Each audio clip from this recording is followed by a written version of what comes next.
Number 6, courting is the period to discuss your in-laws. See, these in-laws matter. I would say it's the most sensitive issue, in marriage. So it's important that you and your spouse or your future spouse discuss these issues very well, even before you enter marriage. Okay, discuss whether financial support, or if you guys go for holidays, if they will live with you and things. Discuss everything that has to do with in-laws. Some people do not like the idea of the in-laws living in the house with them. Some do not mind. Now, also discuss conflict resolutions with in-laws.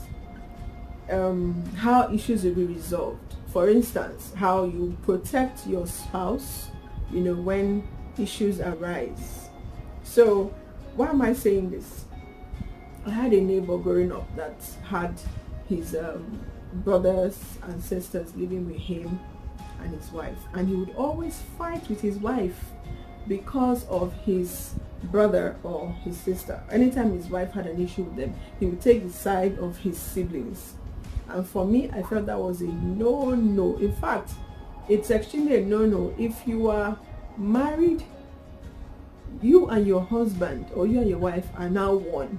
Any other matter surrounding or conflict should be about other people. So you guys will team up and support each other. If you have any issue with the way your wife has treated your brother or your sister, resolve it privately in your bedroom or somewhere where your brother or sister will not even know that you are reprimanding your wife for something that she did.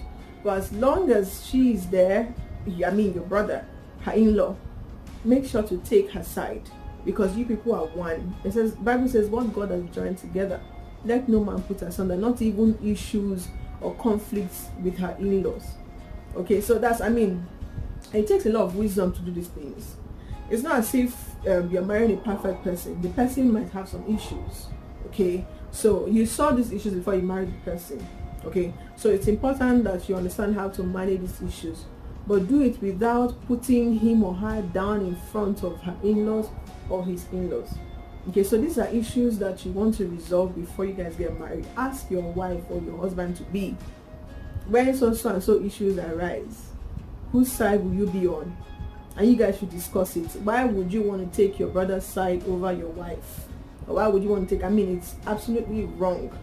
Not even, why would you want to take your mother's side or your father's side over your wife?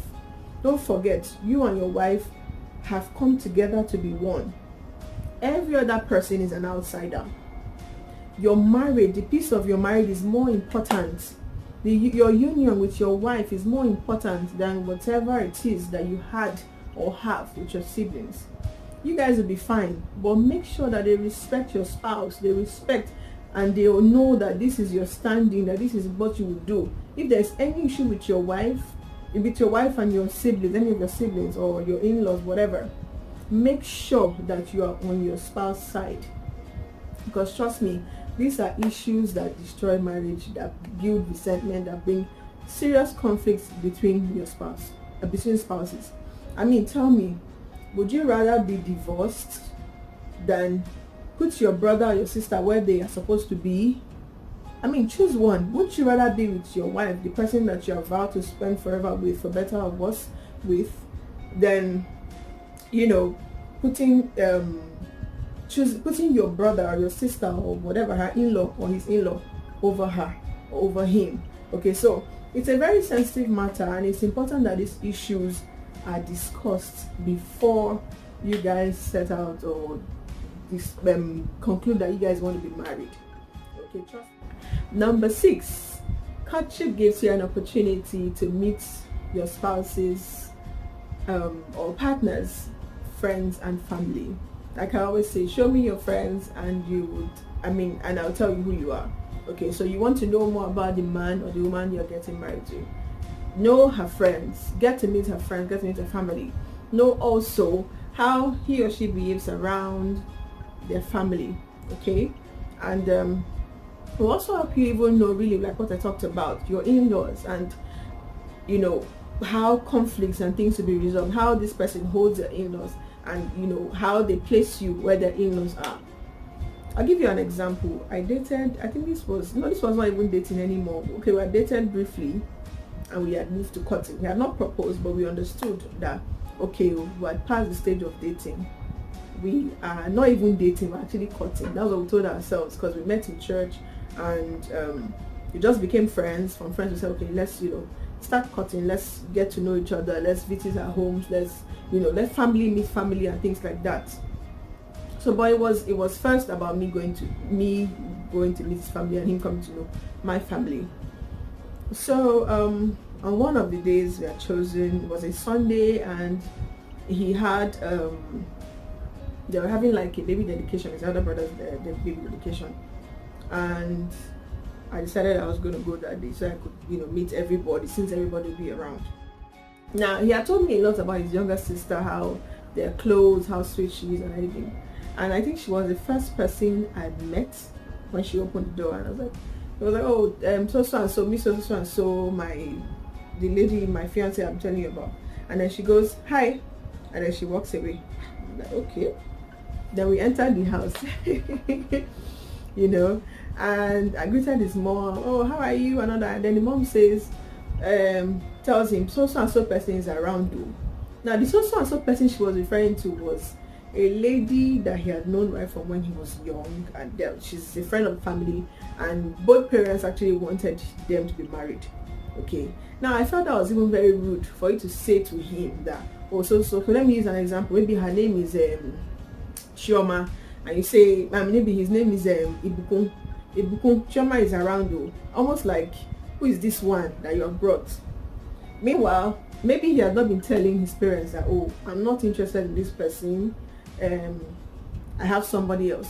Anyway, to cut the long story short, that was it for that day. After everything we talked, and it was like, oh no, that he's gonna let them know that, oh, this is it. That he has actually told the lady in question that he didn't want to have anything to do with her, that he has somebody else that he likes. Anyway, I went to the house again. He had come to my house, he met my family. Oh, he likes my family. So I went to visit again, and I noticed that his sister-in-law wasn't particularly happy. Not happy with me. She was not happy in, would I say in her marriage? No, let me not say that, because I don't have the full story. But I just noticed that there was really no regard for her amongst her in-laws. Now, I started getting close to her, and she was, one of these days, I just saw her sitting in her car, and she was so quiet. I was like, are you okay? She said, I'm okay, Jari. This thing now, when you don't have a job that people don't regard you, or you don't really have mouth. Person will not get money, no get mouth. That's what she said. So we just laughed about it. So I now observed that day we were having dinner and she was there, and every time she gave an opinion, her mother-in-law would kind of just shove her aside, or even when she brought out a bag she was selling, the woman talked her down, saying, I don't carry these types of things, and it was where everybody were. So it just gave me an insight to, okay, so if I'm going to marry this guy, is this how my mother-in-law would be treating me, or have control over my life and things like that, but I noticed physically that, oh, when she sees me, she would smile, she would she was somewhat be cordial and everything, apart from the first day where she told him that, oh, Choma is around. I'm using the name Choma is around. Anyway, as we kept on going, I visited one of those days, and he was telling his mom that, oh, okay, we're having a discussion on the dining table, and I think he told his mom that, oh yeah, I remember what happened. One of their cousins was getting married, so he brought about the marriage talk. And then the woman said to me, so what do you do for a living? I heard you are a model. I said, yes, I used to model. Oh yeah. She had heard about me winning a pageant and everything. She was impressed. She now said, I hope you know that in our place, you are the one that will pay for you're married to my son. Like, it's not your husband that will pay. You are the one that will pay for everything that has to do with marriage. I was like, okay. In my mind, this is where I was coming from. And as the conversation kept on going, she now said, we attend so and so church. I know that you and your fiancé, you people attend the church and whatever, but you people are going to do the wedding in my own church, me and my husband's church, where we worship. Now, for me, that was her crossing the line. That was a no-no. Like, it just further just showed me everything that my mind had been telling me, you know, like she's want to control her children's marriages, or you know, I don't know, like it just didn't feel right at all. As we had that conversation, it didn't feel right at all. I mean, why would I leave my parents' church, then leave my own church as the bride and go and get married? I mean, me and her, my fiance at the time, were attending the same church. I would now go and get married to in my mother-in-law's church. I just felt that was so out of place, you know. But at the end there, it was still going on. We were still getting to know each other. And one time we now had a fast at the church. It was 3 days. On the third day, I slept and I had a very clear dream that the woman did not like me. In fact, I don't want to give you the details of the dream, but I didn't need any soothsayer or anybody to interpret, any Joseph to interpret the dream to me. It was very clear that the woman did not like me. So all that smiling and that she always used to do when I was there wasn't coming from her heart. Okay, so and that was it for me. I ended as, in fact, after when I woke up that day, by evening, when my fiance at the time when we saw, I told him, I said, you know what? I would not be able to continue on this journey with you. So for so and so reason, and I based it on my dream. I couldn't tell him that, oh, your mother is a so and so person. It's not my place to judge anybody. I mean, that's not even the reason I came to know his family. Okay, but in getting to know his family, I saw some flaws that I knew. I mean, look at his sister's attitude from the door. Hi. I mean, I'm saying hi, and then she just walks away. And that wasn't the only time. So for you to now say, oh, okay, that's the reason you concluded on his sister. No. There was a time again, him and I went to pick her at the bus stop, and she does the same thing. She did the same thing again. Hi, and then she enters the car, and all that she does is just gist with her brother. She didn't even say, oh, you know, there was somebody else in the car. She didn't even regard that I was in the car. You know, so for me, those were major red flags. And this is why when you're courting somebody, you should get to know his family or her family, know his friends or her friends, you know, and see if, you know, you guys can actually work. Know the kind of person he is around his family. It also made me know that he wasn't a very firm person, you know, and you don't want to be with a man that his mother will be pulling you around, or a woman that her in-laws will be pulling you around. You don't want that. You want a steady and firm marriage union with your husband or your wife. Okay, so it's important that during courting or courtship that you get to meet your husband's siblings, family, friends before you move on to being married to that person. Number 7, courtship gives you the opportunity to talk about finances. You learn your financial standing with the person.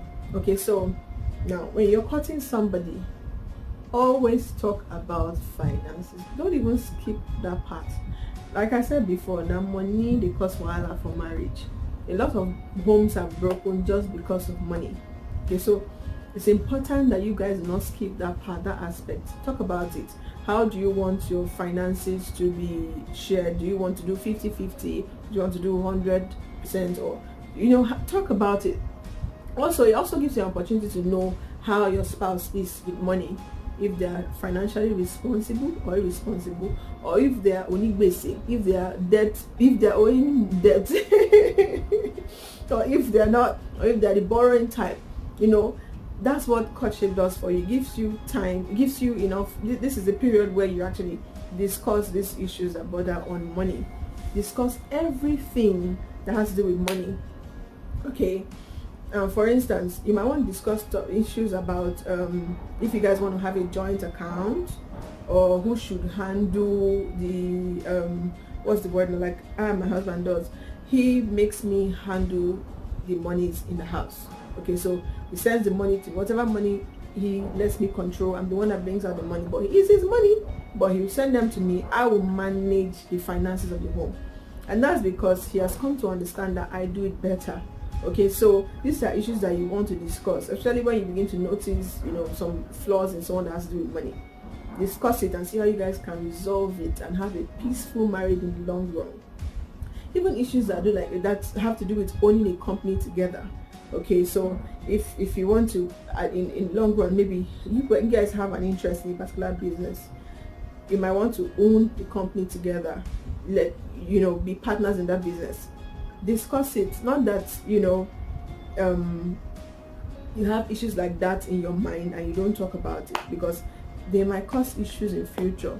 So cutting actually gives you the opportunity or the privilege to discuss issues that bother on finances.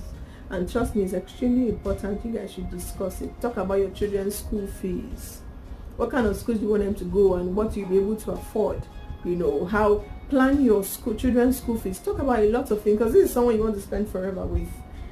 So you don't want to now hoard some things, and then when it's now time, if you guys are married, you not be having problems. Maybe you have problems with the way the person spends money.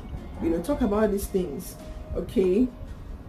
All right, thank you so much for listening to me. Thank you for your time. I'm very sure you have learned something, or let me say, I believe that you have learned something.